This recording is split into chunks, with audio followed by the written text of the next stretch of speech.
un podcast de Cooperativa. Este es el podcast de Lo que queda del día, una presentación de cooperativapodcast.cl, otra forma de escuchar.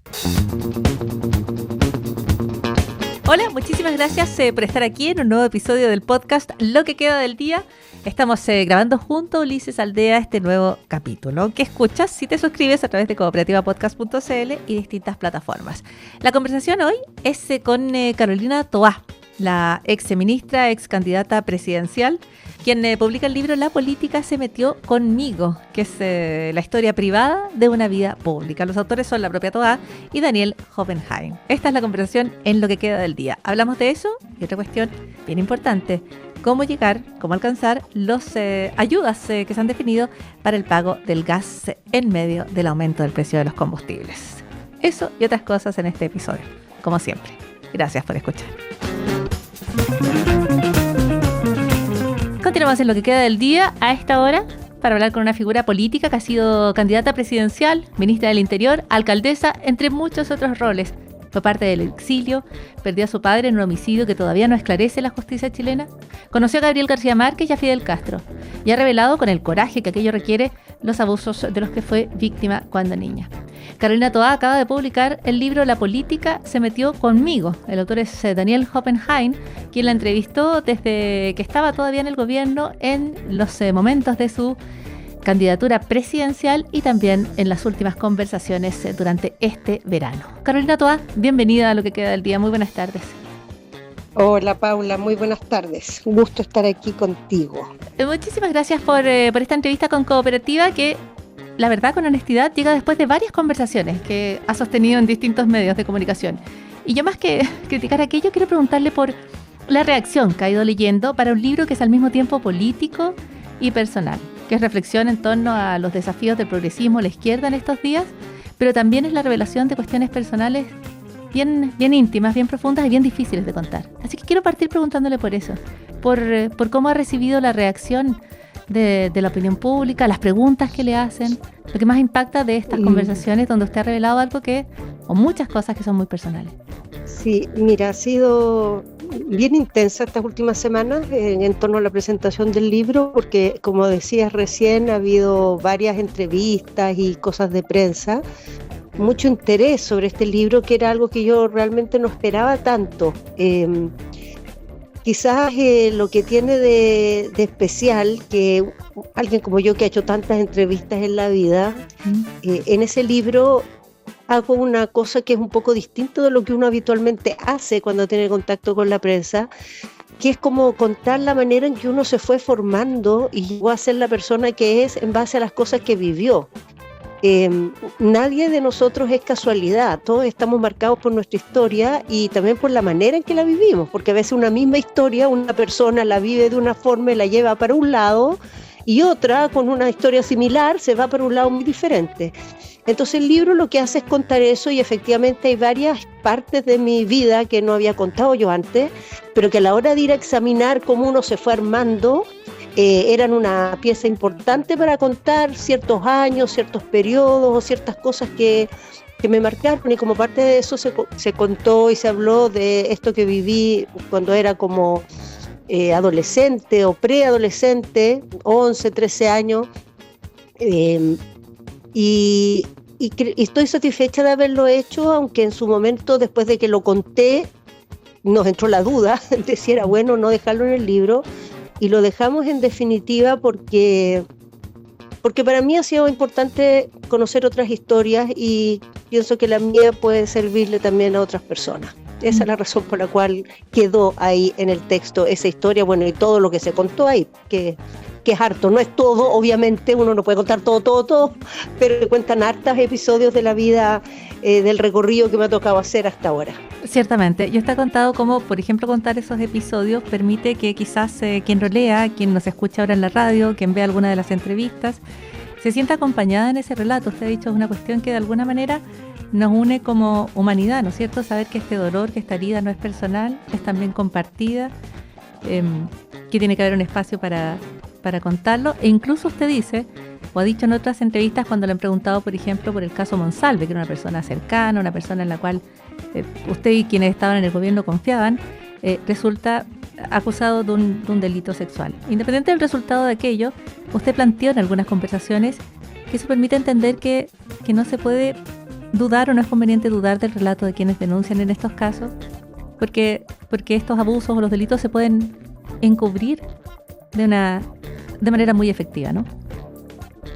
Lo diría de otra manera, Paula. Diría que uno no puede asumir porque conoce a alguien y le tiene aprecio, lo respeta, lo considera una persona correcta.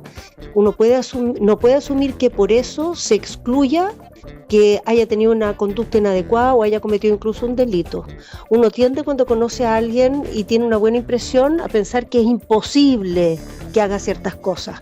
Pero al menos en materia de abuso sexual, a mí la vida me ha enseñado que es casi imposible predecir quién es un abusador y quién no. Muchos abusadores tienen el aspecto de personas muy respetables, muy correctas, muy respetuosas, muy cariñosas, en el buen sentido, no en un sentido obsceno de la palabra, y de repente cuando se descubre que han estado involucrados en hechos de este tipo, una y otra vez nos sorprendemos y decimos, pero ¿cómo? No parecía que él lo hubiera dicho. Bueno, es que a esta altura asumamos que no podemos anticipar quién es y quién no es un abusador, que por lo tanto siempre hay que tomar en serio las denuncias, por esa razón, porque nuestra intuición en esto no sirve de mucho, la verdad. Carolina Toá, usted dice, a uno le pasan cosas, todos cruzamos por la historia, ¿no? A todos nos pasan cosas buenas y malas.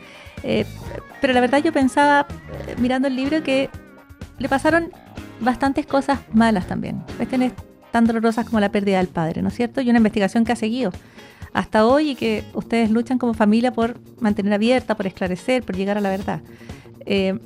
Por lo tanto, cuando uno quiere que pasen cosas buenas, no necesariamente es eso. Además de llevarla a la política, ¿qué legado le ha dejado conocer de alguna manera los aspectos más sombríos del país, pero también, yo creo, algunos de los más luminosos en varios momentos? Sí, eso es bien impresionante, el ejercicio que uno hace cuando hace un libro como este, o si uno se lo propone así, sin hacer un libro, mirar un poco su recorrido, que el hecho de pasar por cosas terribles en la vida no quiere decir que no vas a pasar por otras cosas hermosas también. Y no quiere decir que eso te va a limitar para volver a encontrarle la maravilla a vivir y las cosas que son bonitas a pesar de que hayas entre medio pasado por momentos duros. Yo no siento si algún balance que mi vida ha estado más llena de cosas malas, en lo más mínimo. Creo que me han tocado algunas muy duras. Creo que he tenido suerte porque cuando me tocaron esas cosas duras tuve de qué agarrarme para salir adelante. A veces esas mismas experiencias botan a las personas, las dejan sin herramientas o no vuelven a encontrar una razón para sentirse felices o para sentirse realizadas. O psicológicamente el daño es tan grande que después de eso la marca no te deja mirar en otra dirección. Pero yo tuve en ese sentido la suerte, sobre todo por las características de mi mamá, que me dio herramientas como para seguir buscando cosas bonitas en la vida y poderlas encontrar. Y sinceramente, cuando tú me dices si tengo una marca muy fuerte de cosas sombrías de Chile, sí, no solo de Chile, cosas que me tocaron incluso fuera de Chile, pero sobre todo lo que tengo es una sensación de que uno puede construirse la vida aunque te toque muy duro, que uno no tiene por qué entregarse a las malas experiencias como para que eso te condicione y no te deje ver más allá. Que al final las personas más infelices no son las que les tocaron cosas más duras en la vida, son las que tienen menos herramientas emocionales, menos herramientas de convicciones, menos deseos de cosas que les permitan salir adelante. Si tú te fijas, muchas personas que uno ve que están, no sé, envueltas en un espíritu positivo, constructivo, no es porque tuvieron la vida fácil, no es porque no tuvieron traumas en su infancia o en su juventud, sino porque otras cosas les permitieron compensar eso y salir adelante. Entonces, bueno, creo que eso también es algo importante para los que lo pasamos mal en algún minuto, saber que la vida no se termina en ningún mal episodio, que la vida siempre sigue y siempre te da otra oportunidad. ¿Sabes que la escucho Carolina Toá y pienso en la política del día a día, la información que, por ejemplo, en radio uno cubre minuto a minuto y lo muy profundas que parecen las derrotas cuando se transmiten en vivo, ¿no es cierto? Entonces estoy pensando en la candidatura presidencial suya que no llega a cuajar, digamos, como la banderada del progresismo de la izquierda. Y uno piensa, claro, en la perspectiva de todo lo que usted narra en el cuento, en la historia, en su libro, la verdad es que parece una cuestión, un episodio, una mota en el tiempo, en torno a una serie de eventos bien extraordinarios y de muchos momentos en los cuales ha tenido que ejercer el liderazgo político, que tiene triunfos y tiene también derrotas. Y habiendo dicho eso, Carolina Toá, quiero preguntarle, cuando usted dice yo he visto lo bueno, he visto lo malo y quisiera trabajar, y de alguna manera esa es la motivación política, porque pasen cosas buenas, por tener ese espacio de decisión donde uno puede influir en la comunidad completa, ¿no? Que eso es la política. Y quería preguntarle desde dónde hoy se proyecta o hacia dónde se proyecta para seguir ejerciendo ese rol. Bueno, mira, con la pregunta, lo primero que me viene a decir es que siempre se habla de lo ingrata que es la política, de lo dura que es, de los sinsabores, pero la verdad es que yo creo que la política es una actividad que te llena de mucha energía y muchas satisfacciones. Te da la posibilidad de participar de decisiones que le pueden mejorar la vida a muchas personas, como prácticamente en casi ningún otro espacio lo puedes hacer. Te hace ser parte de momentos de la historia colectiva y poner un granito de arena ahí. Yo creo que eso, pero paga con creces los malos ratos. No hay ninguna pega que no tenga malos ratos. Todas las pegas tienen sacrificios, tienen ingratitudes. Entonces a mí no me gusta esto de que la política se hable como una especie de quejumbre permanente. Creo que no. Creo que realmente es un privilegio poder estar en ese espacio y asumir esas responsabilidades, aunque tengan costos, que efectivamente los tienen. Ahora, si tú me dices cómo me paro ahora en esta etapa, bueno, yo no estoy, ni en el corto plazo voy a estar en ningún cargo, no es mi situación actual, pero estoy muy involucrada en cosas políticas igual, porque estoy presente en el debate público, trato de opinar, de hacer propuestas, de plantear mi punto de vista respecto a decisiones que se están tomando, y sobre todo me interesan dos cosas. Me interesa hacer algunos proyectos de distinto tipo, académicos, de colaboración, consultorías, para profundizar el trabajo que hice en seguridad, para desarrollar una capacidad realmente técnica y con una mirada democrática de cómo fortalecer la seguridad en nuestra región latinoamericana, que tiene ahí un problema enorme. Y lo segundo que me interesa, y también estoy armando proyectos y en conversaciones con varias personas, es ayudar a la reflexión del proyecto progresista para la etapa que viene, pero no del programa, sino del proyecto. O sea, es una época en que hay que preguntarse cuál es el sueño del progresismo de una izquierda democrática para el mundo en que estamos, porque ya las recetas del siglo XX creo que están muy alejadas de nuestra realidad y hay que atreverse a imaginarse otras cosas. Y ahora tenemos 3 años sin elecciones, podemos aprovechar ese espacio y que la sociedad nos mandó a la oposición para hacer esas reflexiones que están un poco fuera de la coyuntura, pero que son indispensables para renovar y para cargar de energía este mundo progresista chileno. Sí, la verdad, no me sorprende lo oportuno que son los desafíos, pero también los gigantes que son, porque probablemente no hay mayores desafíos para América Latina que la seguridad, y no hay mayor desafío para el progresismo, las antiguas izquierdas, que responder al mundo en el que se vive hoy. Así que me parece que son gigantescos como planes. Y eso me permite preguntarle... O sea, no pretendo echármelos enteros al hombro. No, me imagino, pero contribuir un esfuerzo más amplio. Sería me imagino que será un aporte, ¿verdad? Pero son dos temas grandotes, ¿no? La seguridad en América Latina, qué duda cabe, y qué duda cabe además de que una mirada técnica y democrática es necesaria, allí donde a veces efectivamente la primera tendencia a responder no es precisamente democrática. Es un poco estomacal. ¿No es cierto? Claro, sacrifico mi libertad porque estoy desesperado por seguridad. Entonces, pero mira, esto de meterle una perspectiva latinoamericana creo que es súper importante por 2 razones. Que Chile estuvo por mucho tiempo en una especie como de isla respecto a la realidad criminal latinoamericana. Teníamos una realidad distinta, como un submundo separado de lo que pasaba a nuestro alrededor. Pero eso se terminó, aquí se instalaron algunas dinámicas que venían de una criminalidad que estaba en otros países, se generaron vínculos, se armaron economías latinoamericanas en que Chile está metido. Y si vamos a trabajar en los próximos años para darle al país niveles más altos de seguridad, tenemos que entender que estamos insertos en una región y que no nos podemos desconectar de ella para trabajar estos temas. Y la segunda razón no es solo porque a nosotros nos influye lo que pasa afuera, sino también porque en la región latinoamericana el tipo de temas que tenemos hoy día en materia de seguridad tiene en muchos aspectos unas características que son supranacionales. Tú persigues un delincuente y termina yéndose a otro país, o hay una economía criminal que produce en una parte, vende en otra, invierte las ganancias en otra parte, y si tú la persigues con efectividad se mueve para una parte pero después vuelve. Entonces hay que mirar esto en una perspectiva regional. En esto no podemos ser aislacionistas porque no nos va a ir bien si vamos por ese camino. Y eso me permite de inmediato preguntarle por ya la contingencia, ¿qué les digo? No de lo que está pasando estos días, sino que de lo que ha pasado esta tarde, que es que se ha anunciado esta interpelación contra la ministra de Seguridad, Trinidad Steiner.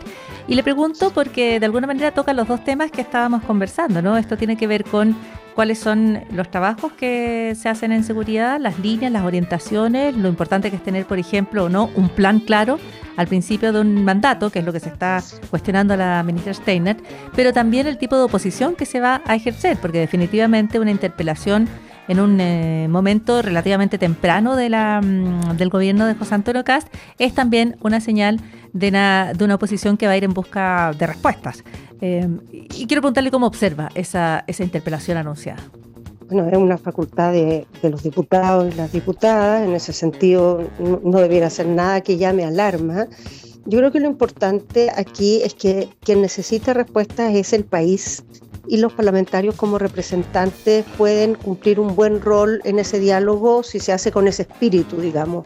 Yo creo que la herramienta de la interpelación, la lógica que tiene es que en un sistema que es presidencial, no es parlamentario, pues los sistemas parlamentarios, los gobiernos van todos los días al Parlamento, va el primer ministro, de hecho, le preguntan cosas, responde, dialoga. Imagino que todos han visto esos videos de Pedro Sánchez hablando con los parlamentarios, o habla, el otro responde, o en Gran Bretaña, expande cada día. Aquí eso no existe, pero esta institución es como una especie de un mini aporte en esa dirección para que las ministras y los ministros, no el presidente, vayan y reciban las preguntas y respondan las cosas que le plantean los parlamentarios. Ahora, a mí por lo menos lo que me parece importante con esta discusión del plan es que nosotros ya tenemos en Chile una legislación y una institucionalidad mucho más sofisticada y completa de la que teníamos hace años atrás.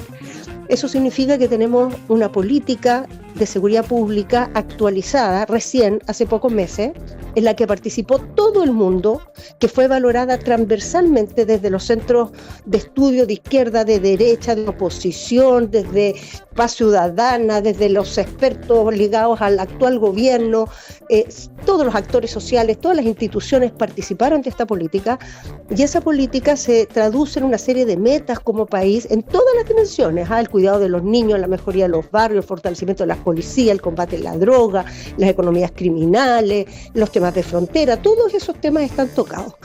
Y la política tiene unos planes bianuales que son los que van llevando a la práctica la bajada de las metas en el tiempo. Y ese plan bianual, el ministro Cordero lo dejó prácticamente listo y se lo dejó al nuevo gobierno para que lo cerrara y le pusiera sus propios énfasis. Entonces aquí no hay que inventar el hilo negro. El gobierno ciertamente tiene derecho a poner sus énfasis, sus prioridades, pero hay un rayado de cancha que se hizo, que nos dimos como país. Entonces yo espero, suplico que esta presión por un plan no se traduzca en pedirle a 3 expertos que armen rápido un papel para presentar algo, sino que se agarre toda esta planificación institucional que se ha hecho y se robustezca, el gobierno le ponga sus énfasis, pero no botemos a la basura lo que avanzamos en materia de seguridad en el país, que fue mucho y que le pertenece a todo Chile, no es algo del gobierno anterior porque pasó por el Parlamento, todas las instituciones dieron su opinión y ciertamente los sectores ligados a la oposición también lo hicieron. a la oposición de la época, que es el oficialismo de hoy. Exactamente, porque así va cambiando la cuestión política, bueno, y por eso de ahí las recomendaciones a un diálogo que permita, cuando la oposición pasa al gobierno, por ejemplo, y viceversa, efectivamente que se continúe con algunas políticas. No empecemos de cero, no partamos de cero cada vez, claro. Y especialmente en seguridad. Carolina Toa, se nos acaba el tiempo, esperamos contar con su presencia en el estudio de Cooperativa luego, y muchísimas gracias por estos minutos para hablar de La política se metió conmigo, la historia privada de una vida pública. Muchísimas gracias, ¿verdad? Gracias, Paula. Ya nos veremos en el estudio entonces. Ya nos encontraremos. Un abrazo. Un abrazo. Chao, chao. Carolina Toa conversando en Lo que queda del día. La política se metió conmigo. Es de Daniel Oppenheimer y Carolina Toa.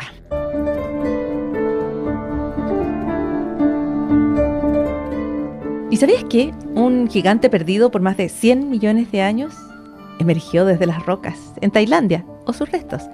Es el trabajo de un equipo que lideró una paleontóloga, Sita Manitkun, y descubrió una nueva especie de dinosaurio de cuello largo, el Nagatitan. El Nagatitan habría medido más de 27 metros, habría pesado más de 30 toneladas, o sea, era como una ballena azul, así de largo, y pesadísimo. Pero sus restos aparecieron incrustados en antiguas rocas de la provincia de Chaiyaphum, esto es en Tailandia. Y se imagina o se piensa que es el dinosaurio más grande que nunca se haya encontrado en todo el sudeste asiático. ¿Cómo apareció? Porque en 2016, un habitante allí de la zona, que se llamaba Thanom Luangnam, vio unas rocas extrañas y cuando observó los restos mejor se dio cuenta de que era todo un hallazgo, porque estaban las vértebras, las costillas, los huesos de la cadera y una de las extremidades, una de las patas de un dinosaurio. Creen que se guardaron sus fósiles y existió en ese lugar por varias cosas.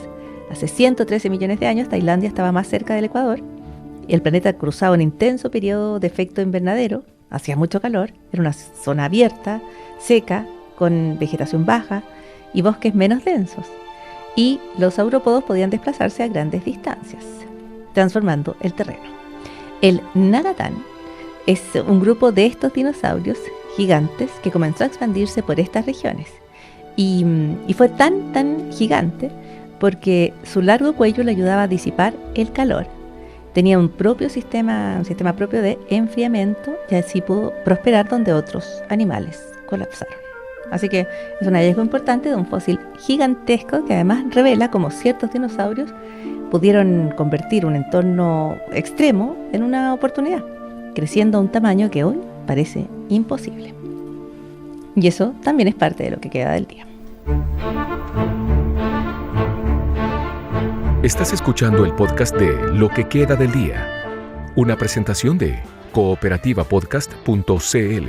Continuamos en Lo que queda del día en Cooperativa. El gobierno ha comenzado la implementación del subsidio al gas licuado. Lo hace con la entrega de un cupón de 27.000 pesos disponible para los hogares de hasta el 80% más vulnerables del registro social de hogares. El subsecretario de Evaluación Social, Gabriel Ugarte, está al teléfono de Lo que queda del día para hablar un poco más de esta implementación de este subsidio y otros temas de su área. ¿Cómo está, Gabriel? Muy buenas tardes. Bienvenido a Lo que queda del día, subsecretario. Hola, buenas tardes, Paula. Muchas gracias por la invitación. Bueno, imagino que siempre hay algo de satisfacción en entregar una buena noticia en medio de panoramas que tienen de todo, podríamos decir, respecto a las cifras económicas del primer trimestre que se entregaron y otras cuestiones que están en la discusión pública. Pero respecto a la entrega del bono gas, esta es una de varias iniciativas, subsecretario, para enfrentar el alza en el precio de los combustibles. Sí, efectivamente, esta medida está en el contexto del plan Chile Sale Adelante. Ya se han anunciado algunas de las medidas, por ejemplo, el congelamiento de la parafina, y ahora la medida que se anunció hoy día, justamente como lo mencionabas, es un cupón de gas licuado por 27.000 pesos. Por 27.000 pesos. ¿Cuál es el costo de este bono, subsecretario? Mira, a nivel general es algo así como 220, un poco más de 200 millones de dólares.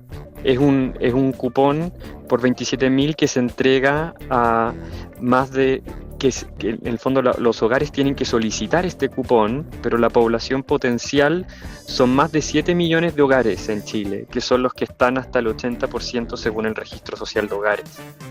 Ya, o sea, es un monto bien importante de dinero para entregar este apoyo. Sin embargo, hay familias, y escuchábamos algunas declaraciones en Cooperativa, que lo considerarán insuficiente en el marco de la serie de gastos que están enfrentando o del aumento en el costo de la vida, subsecretario. Sí, o sea, mira, yo creo que hay que ponerlo justamente en el contexto de todas las ayudas que se están entregando, ¿cierto? Ya mencionaba el congelamiento de las parafinas, también del transporte público. Entonces es un esfuerzo que se está haciendo en distintos sentidos y reconocemos que hoy día hay dificultades importantes por el aumento del costo de la vida, especialmente relacionado con las consecuencias de la guerra, y por eso justamente lo que nosotros queremos es tratar de ayudar a mitigar los efectos en lo posible para ayudar a la familia, sabiendo el aumento que tiene y las consecuencias que tiene para su familia. Le puedo preguntar por el costo de nuevo, porque no sé si lo tomé mal en la cifra o es altísima, porque son 27.000, el bono es de 27.000 pesos para el 80% de los hogares, ¿eso? 27.000 pesos, es un cupón válido por una sola vez para comprar gas licuado, es un cupón que se puede usar, que en el fondo si la recarga de gas vale menos que eso, después se puede usar para utilizar el remanente para comprar otra recarga.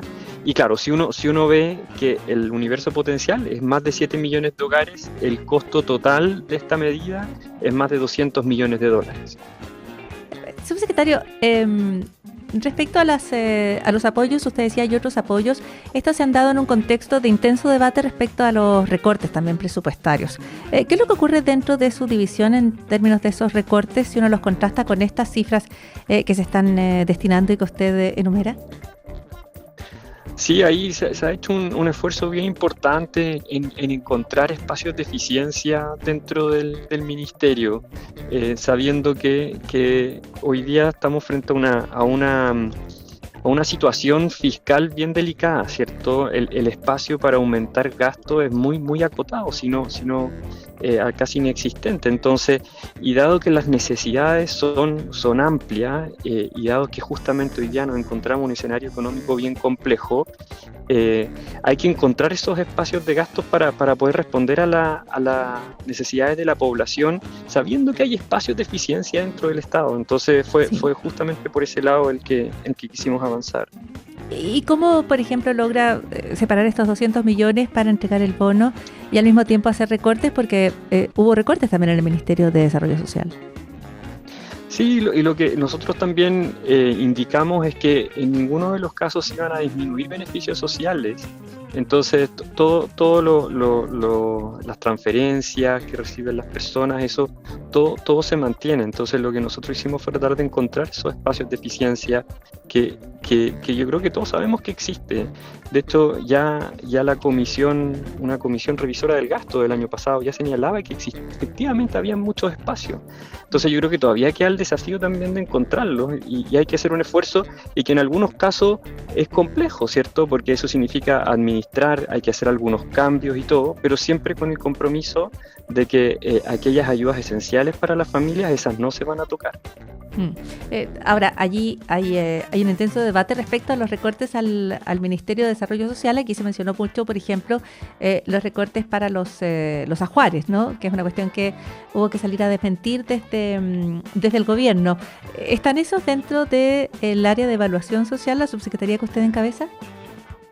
No está exactamente, pero por ejemplo el dato que menciona, el de los ajuares, eso tenía que ver con un sobrestock que existía sobre esto. Entonces, y de hecho se aseguró de que ningún recién nacido se iba a quedar sin su ajuar. Entonces tenía que ver más por un lado de que había que hacer un ajuste relacionado con la baja natalidad, ¿cierto? Los menores nacimientos, y nosotros nos encontramos con un sobrestock de esto. Entonces, es en ese sentido en que uno puede generar esos espacios de eficiencia sin afectar estos beneficios tan sentidos también de la ciudadanía.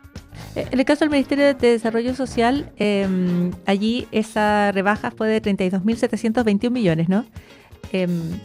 ¿Se justifica todo en ineficiencia desde la evaluación que han hecho ya pasados algunos días desde que se conoció el oficio? O sea, justamente, en el fondo el compromiso es que los programas que se llevan a cabo, los beneficios que se entregan, eso no iban a ser tocados. Lo que sí eso tiene algún impacto también en cómo se reestructuran algunas cosas, cómo se ordenan, pero siempre en el contexto de, como te decía, mantener los beneficios. Y justamente este cupón, en el fondo, y ahí quisiera también, si me permites, un poco hacer el llamado. Desde hoy día está abierto las solicitudes, porque uno lo que tiene que son 2 etapas. En primer lugar, hacer la solicitud para activar el cupón, y ese es en el proceso en el que nos encontramos hoy día, que las solicitudes van entre hoy día y el 30 de junio. O sea, hay también mencionarle también a la ciudadanía de que tiene un tiempo, aproximadamente 45 días para solicitar, pero que mientras antes lo solicite, también el cupón va a poder estar disponible antes para que lo pueda canjear por el gas licuado, la recarga de gas licuado. ¿Y los requisitos? Los requisitos entonces hoy día es meterse a la página cupondegas.gov.cl. Ahí el único requisito es ser parte del 80% más vulnerable del registro social de hogares.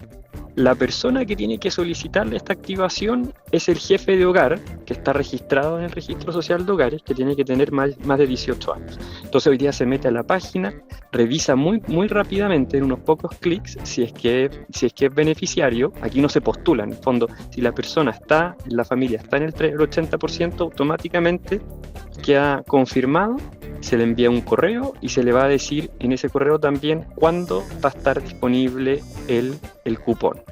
Y por ejemplo, si las personas postulan ahora, el cupón va a estar disponible a partir del 17 de junio, esos algunos días antes del invierno, y ese cupón lo puede hacer valer a través de 2 opciones. Uno, a través de medios digitales, que puede ser la cuenta RUT, la aplicación de cuenta RUT o RUT Pay. La persona tiene que tener una cuenta en Banco Estado, cuenta RUT de Banco Estado, ese es un requisito. Y la otra opción es a través de un medio físico. La persona puede asistir a una caja vecina y pedir que le impriman el cupón, y que ese es el que usa para poder canjear por el gas licuado. Perfecto. ¿Y esto se puede activar entre el 18 de mayo y el 30 de junio? ¿Se puede utilizar hasta cuándo? Más allá de junio, ¿no es cierto? Correcto, sí. Entonces la activación, que es lo que tienen que hacer ahora, es entre el 18 de mayo y el 30 de junio.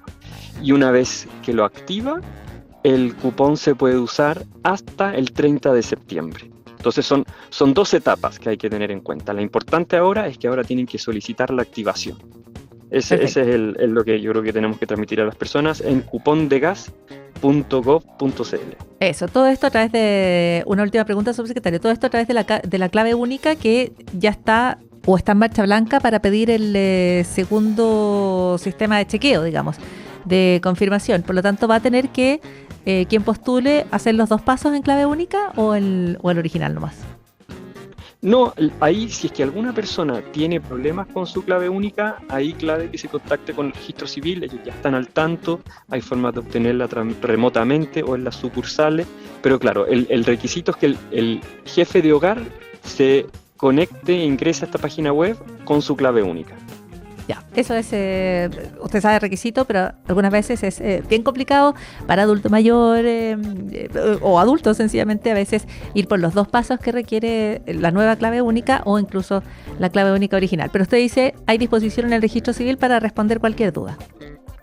Hay disposición en el registro civil, también en Chile Atiende, hay varios canales también que ahí les podemos recomendar a las personas que se metan si es que tienen algún problema.